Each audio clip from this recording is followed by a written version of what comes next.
Welcome to The War in Heaven. I am Austin Hepworth. I'm here along with Michael Hepworth, and we look forward to being with you today and discussing some additional spiritual topics, also ones that we experience here in this life. Last time we talked about pain and some of the things associated with pain. We know that pain's unpleasant. We know it's not fun. We know it's a universal thing that's experienced by everybody here. I don't know of somebody that hasn't felt pain in some form or another. And the concept often comes up in discussing God and saying, how could a God that loves us let us suffer? It's a very common question. And it's one that, again, I feel merits looking into, because at first blush, why would a God that loves us let us suffer? And, or why would there be suffering here and he doesn't stop it, depending on how you look at it. And so last time we had spoken about a little bit about human choices and agency and how those things play together. But we wanted to talk about a different type of source of pain, and that is from just our natural world that we live in. We're talking about things like earthquakes, fires, floods, tornadoes, lightning strikes. There's a lot of natural things that happen that cause pain, that cause death, that cause different hardships for us. And then we also have things like sickness, cancer, um, measles, COVID, throughout any of these things. Why do we have sickness? Why do we have genetic issues? Why do we have suffering? Even things like leprosy still exist to some level in the world. And these are things that cause pain, cause suffering. People we watch in America this year with 2 hurricanes hitting Florida, extreme loss to some people. And it's natural to say, why? I tried to be a good person. I tried to do what was right. Why would God let this happen? Why didn't I save my home? And we often look at a being that has, that we believe has all power, that we know can control the wind and the waves based on the biblical story of Jesus. He's in the boat, he stops the storm and makes it go away. And when we have a God that is all powerful, we will naturally ask why. Why didn't you stop it for me? Um, and so these sources of pain, these storms that rage, the sicknesses that come, to me, it very much merits looking into and saying, why? Why do we suffer? And really seeking to understand that, because for many people, people have been through some extremely difficult things. And I don't profess that I've been through the level of things that some humans have been called to go through in this world. And from that perspective, my life hasn't had as much pain from some of these things that other people have. And so in looking at this, I want to acknowledge that I want to have respect for those that have suffered, and I'm not trying to minimize any of those. Instead, trying to look to say, what's the purpose of it? Because whether we like it or not, whether God exists or not, we have pain. So did nature make us that way? Did God make us that way? What's the point of it? Why do we go through these things? And honestly, one question I ask myself, if I were to believe in evolution, why wouldn't evolution evolve to not have so much pain? Why would evolution accept so much pain into its existence if it weren't required necessarily? And I think that's an interesting question to ask, because I think a lot of people believe that animals feel pain based on what they can see. And they'll often talk about putting animals out of their misery and things. And so it seems to be a fairly universal experience. And the question would be, whether you believe in evolution or God, why? Why pain? Why is life connected to pain on this earth? And to me, that's a question that implies a couple things. One is, it implies that we don't believe that you can have good things without having some level of bad things. Meaning, when we say, why does there have to be pain? Part of us has a belief that we could just live a happy life without any opposition to it, without anything else to experience.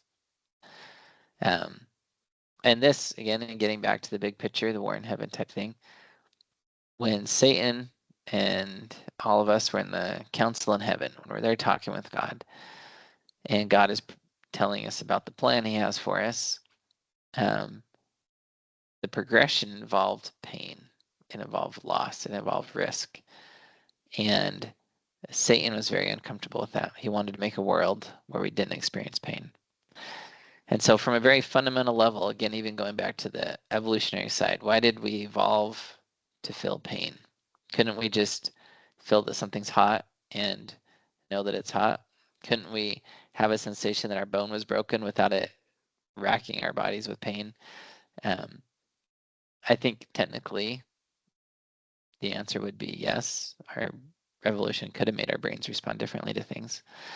But then there's, again, this interesting thing to look at from the evolutionary perspective of, if the sensation wasn't unpleasant, would we then avoid it? And pain in this life, at least from a physical perspective, is there to help us avoid doing things that are bad for our bodies. And our body, in an effort to live and have life, says, avoid this thing. Don't go break your bones, because it is an unpleasant sensation type thing.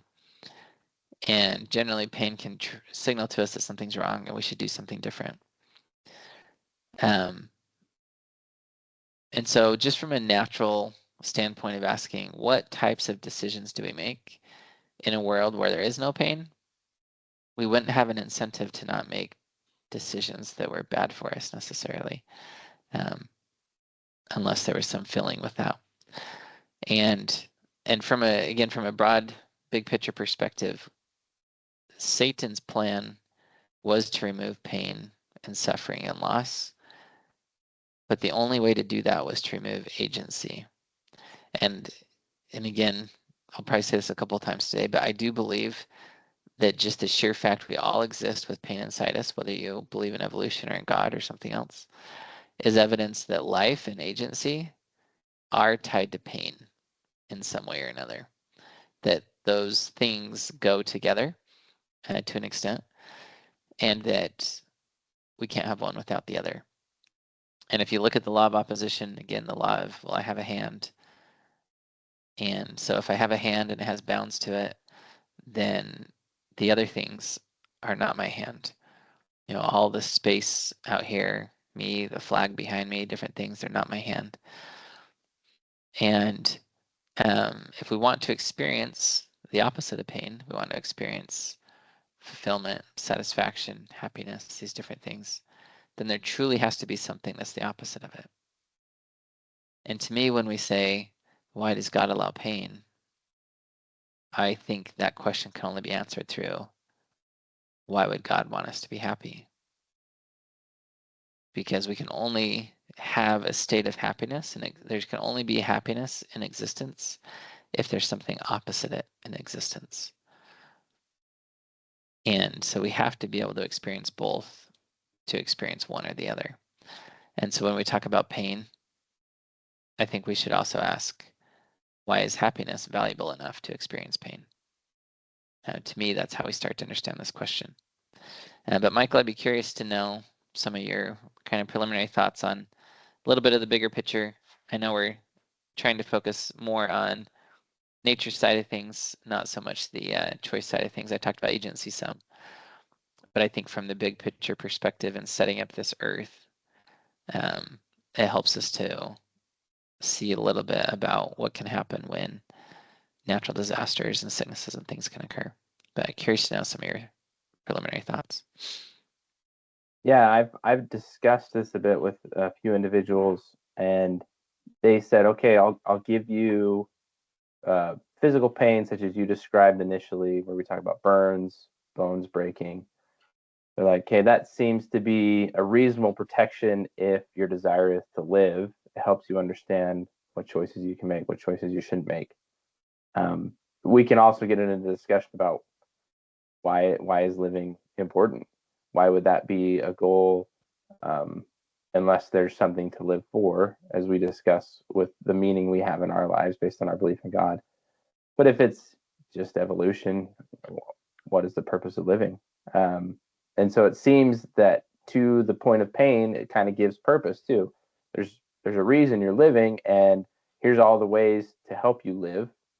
This is painful. Don't do it. You don't like that, so don't participate in it. Digging deeper, though, we do have to talk about, as you mentioned earlier, the natural disasters, diseases. To some degree, with some diseases, you can make choices to avoid or lower risk. Not all diseases. Some will just happen based on genetics, things that you don't, that aren't your fault. Certainly natural disasters happen to a large degree. We have no control over that. There's maybe some debate on the fringes, but for the most part, earthquakes, floods, tornadoes, that's Mother Nature, as we like to say it here on Earth. And there's not a lot you can do other than try to figure out how to endure it. And I think that places us in a position on this earth. So in the first place, as you pointed out, to act, to be agents, but to acknowledge that we don't have full control. We're not going to be able to control every aspect of everything we do. And that makes you reliant. It makes you look towards something else. And we could even say it kind of can develop faith in you, because you're like, at this point, you say, well, I can't stop the earthquake. You live in Utah. I used to live in Utah, and there's always a constant threat of a large earthquake. There's a really, it's a large threat in Utah. It doesn't happen. There's occasionally smaller earthquakes, but you won't know when it's going to happen. You'll wake up one day and there's been a giant earthquake and there's all kinds of devastation. What are you going to do about that? At that point, your choices aren't, I'm going to stop the earthquake and stop the pain. Your choices are, what do we do given the situation? And that's important to life, because that's another meaning. Meaning is found in what you do with the things you are given, rather than just you making all the choices that you want in your life. And so it brings a lot of development in people, because it causes them to rely on each other. It causes them to rely on God, to look outside themselves. Person can't control the earthquake. They might not be able to control the cancer. There has to be reliance on something else. And that brings the further meaning into your life. Now, that's not to say that these things are pleasant, but to take a really simple example, if you want to exercise and get stronger, generally you have to do something that's kind of unpleasant.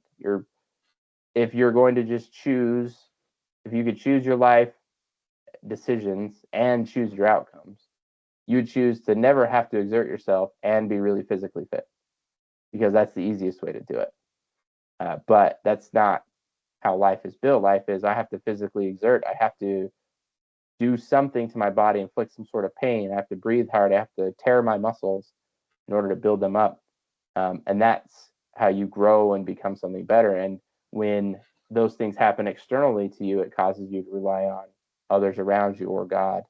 And so part of a reason, I'm not saying the only reason, but part of the reason for these things that we see is that to help us turn to faith, to others, and to God. Yeah, and it's an interesting thing, because we're here in what we believe is a fallen world, meaning that this is not the state we'll live in after death. We descended, you could say, from heaven, or from the state we were in, to come to a place to specifically experience some of the things that we would not fully experience in God's presence. And now, this isn't to say that there's no pain in heaven, because I think we often forget. We think of heaven as a pain-free place, but I don't think that's necessarily true, because Satan went to war against God, and we believe against the war in heaven. And I believe it was very painful for God to lose children, lose Satan and those that followed him, through their choices and their decisions. And these types of things show, again, that there was something. If I form a connection with a human and then that human betrays it, then something's lost. It's like now something's broken. And if you view that as a broken arm or something, our body says, ooh, this is painful. I don't like it. And to me, when we come to this fallen world, one of our purposes was to experience pain because, to your point, pain can do something for us. When we talk about someone that's a hero or courageous, most likely they had to face fears. They overcame pain. They overcame trials. They did different things. And if you think about fulfillment in life, I pondered about this a while. I went with my family and we hiked up Mount Timpanogos here in Utah. It's one of the taller peaks. And some people can do it really fast. We kind of took I think we took, I don't know what it was, 16 or so hours to go up and down it, which was quite a while. And we were for sure slower. And I had a few of my children with me, not all of them, but some one that was probably a little too young to hike it. And it was a lot of work to get them all the way up to the top and get them all the way back down. And I think about that, and as I stood at the top of this mountain after hiking for 7 hours or 8 hours or 9 hours, whatever it was, I forget, going up. I was sitting there looking and thinking, how would it feel to just have a magic carpet that just brought me up here if I missed the whole hike up? And to be honest, I think it'd be kind of like this, ooh, this looks cool, but there'd be no satisfaction with it. There'd be no fulfillment. There'd be no sense of accomplishment. And pain brings a spiritual sense of accomplishment when we work through it. Pain helps us to have something to overcome. Fear is directly tied to pain, where it says, ooh, don't do that because it will hurt. And I look at faith and I say, we're here to learn to actually exercise faith, develop our faith, strengthen our faith, because it's by faith that we create. It's by faith that we overcome the problems in life. And how can you really exercise faith unless there's potential for pain? And not just potential for it, but the reality of pain. Some of the things you do that require faith will probably hurt. That's how you know if you really have faith or not, is are you going to push through those things? If God says, oh, here's a test, I'll put you in this nice room, you'll never experience anything hard. We'll just see, if you can theoretically answer a few questions correctly. To me, that's nowhere near the same as actually changing and becoming something. And I believe that when we go through pain and experience those things in life, we are forced to decide what it is we really want. And that is very critical. Do I want something enough to endure the hardship, to go through the pain, to work through it, to accomplish it? The greatest athletes in the world, I believe one reason we admire them is because they work through an intense amount of pain.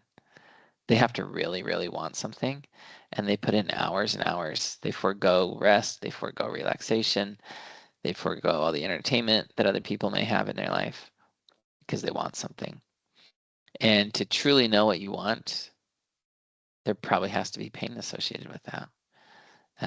Because otherwise, oh, sure, I'll take that too. It's pain-free. Oh, sure, I'll take that too. It's pain-free. But the greatest athletes in the world really want it because they push through so many things. And if I want to become like God, and I want to be trusted with all the power he has, and God says, well, are you willing to push through some pain here? Are you willing to experience some pain? Are you willing to work to overcome the consequences of that pain? So if I build a nice house and an earthquake destroys it or a fire destroys it, what do I do at that point? Do I give up? Do I walk away? If I'm burned in it, what do I do? And I have an associate. He was an electric lineman, I think they call it, where he worked on high power voltage lines.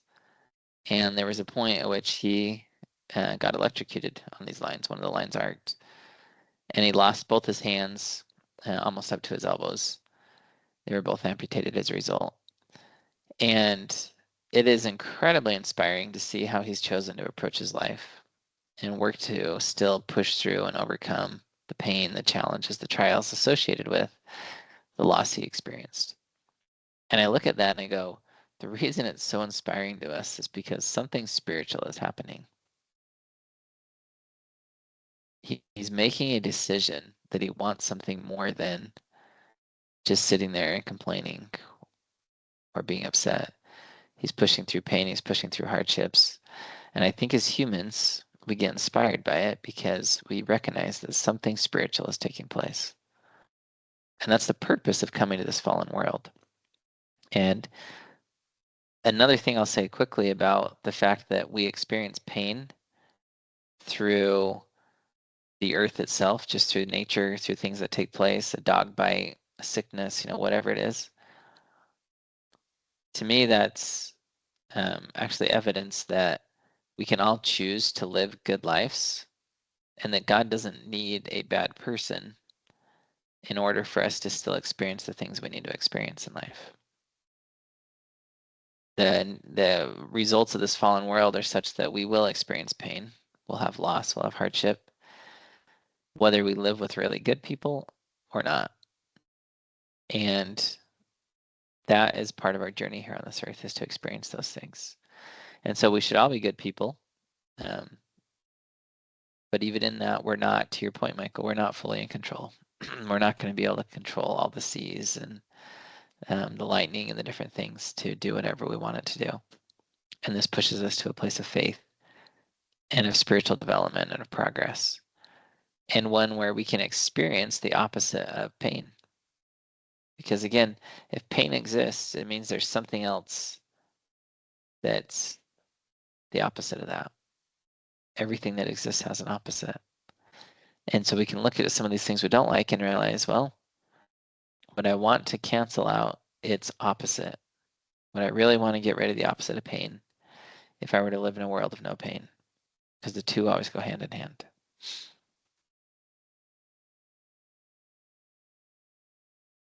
Which is a really good segue, because there's a book written by George Orwell called The Road to Wigan Pier, where he kind of detailed the lives of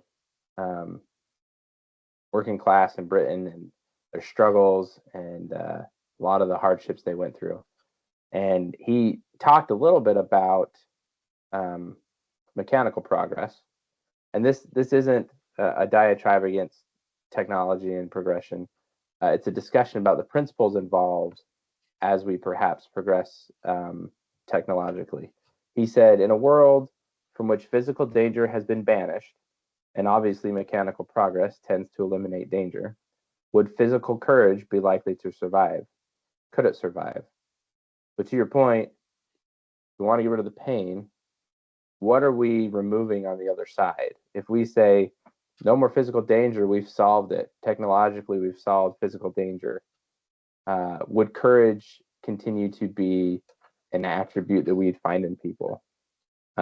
He continued, he said, as for such qualities as loyalty, generosity, etc., in a world where nothing went wrong, they would not only be irrelevant, but probably unimaginable.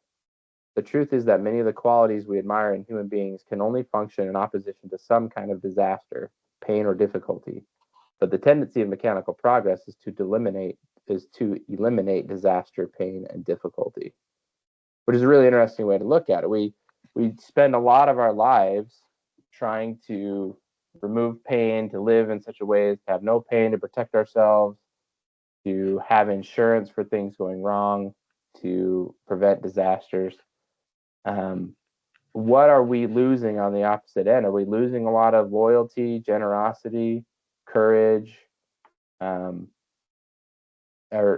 people becoming weak in that aspect because there's nothing to overcome, nothing to share in, nothing to be loyal about? There's no trial, therefore there's no loyalty. And I think this life will continue to offer plenty of opportunities in spite of technology. I think we continue to see that.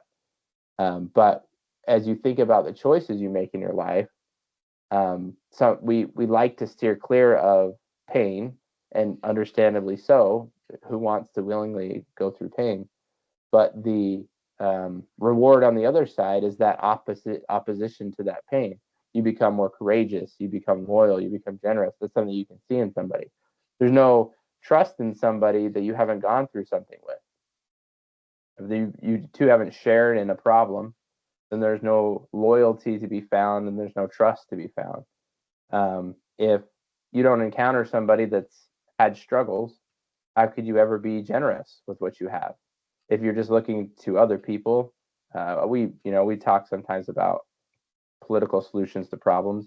If it's always somebody else needs to solve the problems around us, the government, and we just outsource all that so that we never feel any of the trouble of the things that are around us, do we lose generosity? If we say it's just the government, do we become a less generous people? And generosity seems to be a quality that we would want to have in ourselves, we would like to see in other people. So there's, as we try to live in a world that's pain-free, we lose out on many of these things. We lose out on opportunities to be courageous, to be loyal, to be generous. And so that's just something to consider as you think about, am I seeking to just have the easiest life, to get away with as little pain as possible, or am I trying to grow and help others? Generally, that comes with trouble, that comes with pain, but the reward is on the other end of the what you become as a person. Yeah, and I think it's, again, I'm fascinated in society. The richer we get, the more we want to pass on to our kids and prevent them from going through the same things that made us who we are. And I really, really wonder about that mindset, to say, why would you remove from your life the thing that made you who you are, even though it was unpleasant? I get it wasn't fun. I get it wasn't enjoyable. But who would you be without those dark times or those painful times? And why would you believe that you can make something any other way? We see it with the animals, where if you feed the animals and you make their life simple, they lose the abilities to survive in the wild. The wild's actually quite harsh. It's quite punishing. And it takes refining and things to exist there. And again, this goes back to, I'm still quite fascinated between this connection with evolution and pain. For those that don't like pain and that say it's proof that God doesn't love us, well, but isn't it, again, why is it something that evolution made for all of us? And why, with pain itself, if we recognize how important it is, Jesus came and suffered more pain than all of us could potentially experience. And it was necessary for his progression and his purposes, and to become to be able to have the power to raise us from the dead, to overcome sin, to do these different things. He suffered. And he was open about it. He said, "Whoa, if there be any other way, help me." But someone asked once, or I should actually say it this way. Someone told me once, I've had a number of people tell me this, they don't believe that God would ever ask us to do anything that wasn't safe for us. And I'm often surprised by that, because we came down to this earth. This earth's not safe. We're here with earthquakes, we're here with fires, we're here with dogs, with sicknesses, with diseases. And in the war in heaven, God asked us to come to this place to say, I need you to go to this fallen world. And something better comes of it. All the pain you experience, all the suffering, all the heartache, it can actually be overcome. And some of the things, to your point, Michael, it helps us live two sides to a coin, where if we want love to exist, to go back to love, if we want love to exist in life, then we have to be open to receive it and open to give it. That's how it happens. I have to choose to love somebody, exercise my agency to do that. Love only means something if someone has made that choice, if there's agency tied to it. I believe that love becomes even deeper when people have to do things that cause pain for me. It's not just that they chose to like me, like, oh, you're an awesome person. This doesn't require anything of me to like you. But pain adds incredible depth to love. Because when someone has to work through darkness, when they have to work through opposition, trials, and make the choice and all these things to love, to be generous, to extend a hand, to be brave and weather the storm to save someone, these are acts that reach the souls of humans because they are touching us at the spiritual level of what we're supposed to become. We're supposed to become a being that loves enough to sacrifice ourselves for someone else. And we see that often with fires, with earthquakes, with other things, people going in to save, to rescue, to do different things. And we can find ourselves in positions to save, and we can also find ourselves in positions to be saved. Both of those, I believe, are part of our spiritual journey. And I believe very strongly that God created this earth very finely balanced to give us these experiences. Yes, some of us will die.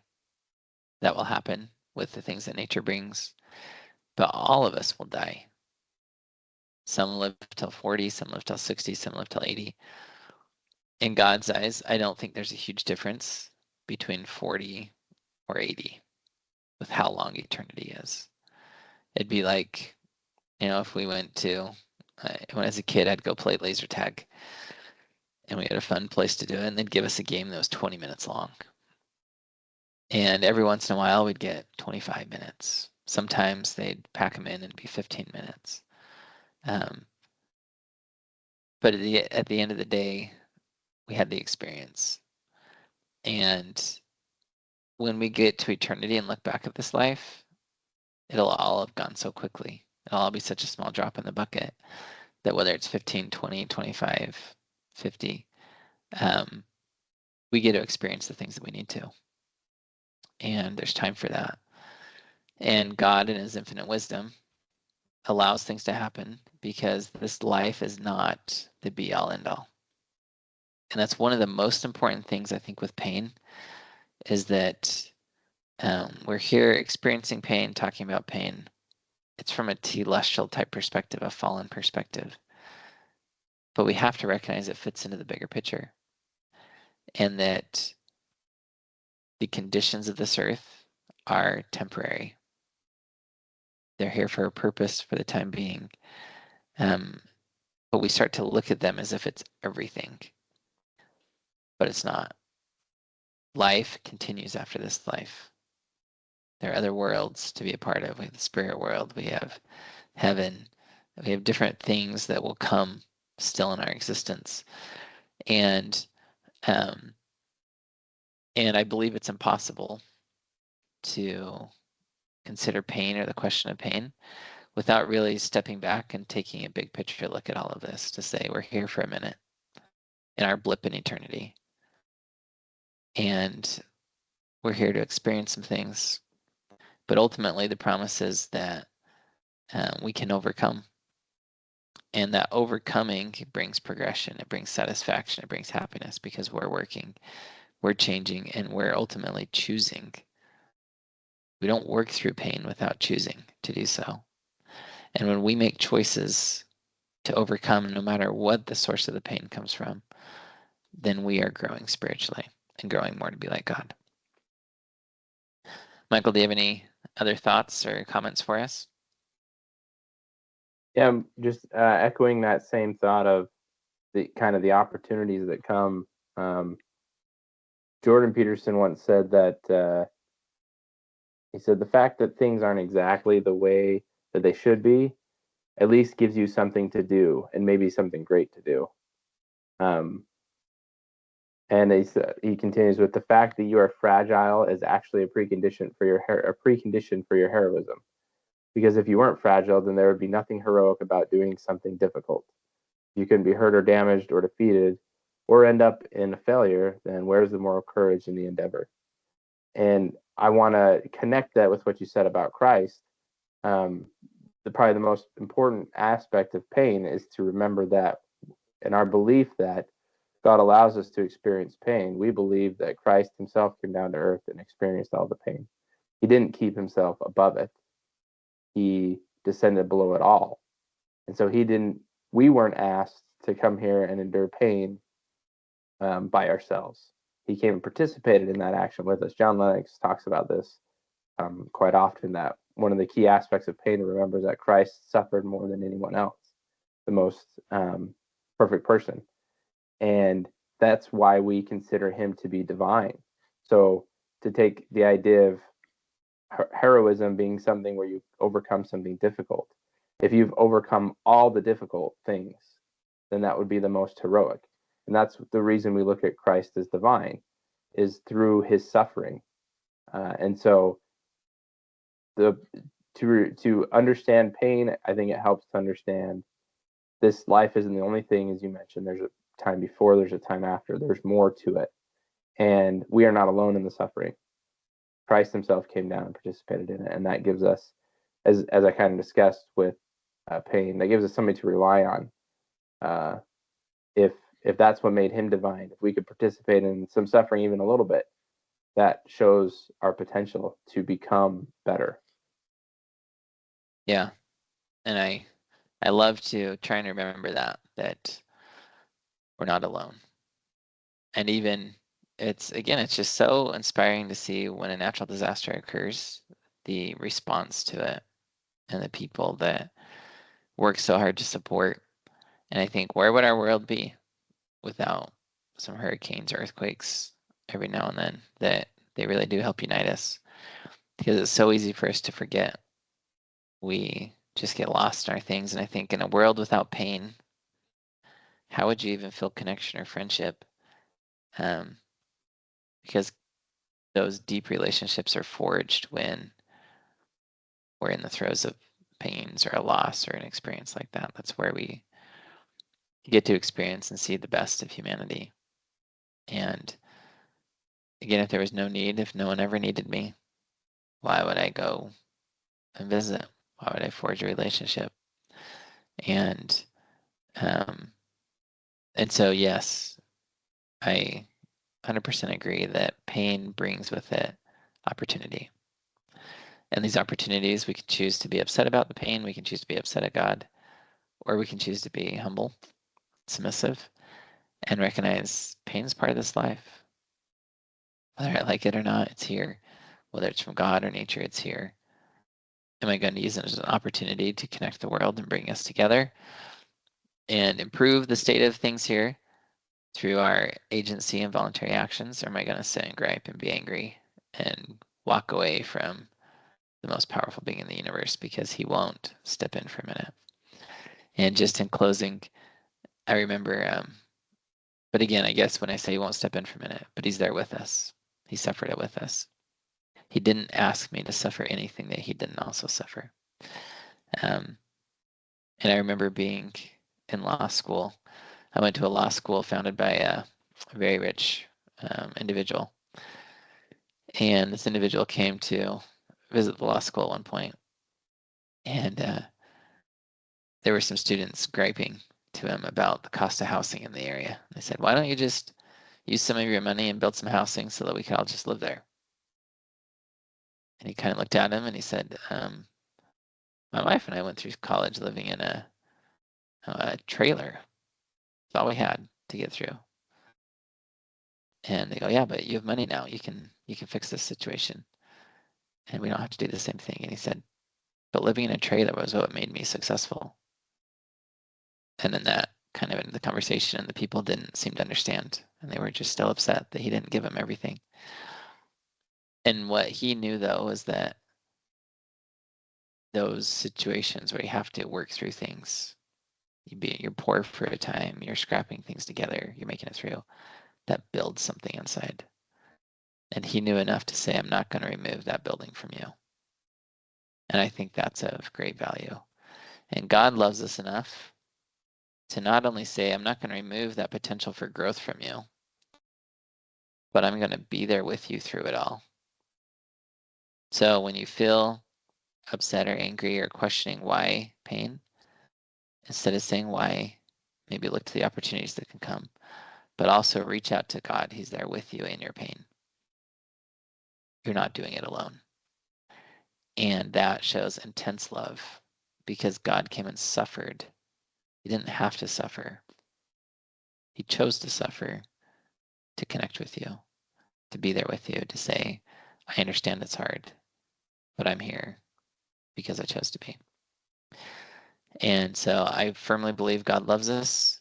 I firmly believe that pain and Christ's condescension coming to this earth and suffering is absolute proof that God loves us. And I firmly believe there's a lot more to this existence. And I believe that pain is one of the clearest reminders there's more to this existence than life itself.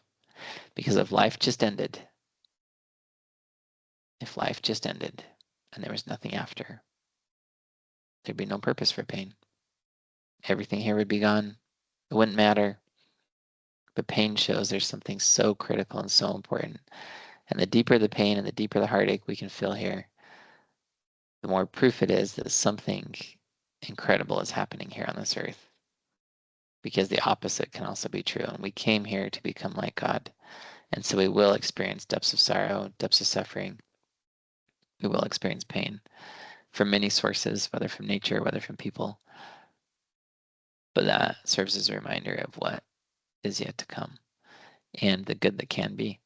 So hold on to the good, hold on to the hope, and let it build your faith, let it build your courage, let it build your resolve, let it build your spirit to work, to overcome, to not let these things get you down, to reach out, to be more compassionate, more kind, more human, more godlike. And these things will make our lives better, especially as we put it into God's hands. He can take all pain, all suffering, and turn it into something beautiful. So thanks for joining us today, and we will look forward to continuing these conversations with you later.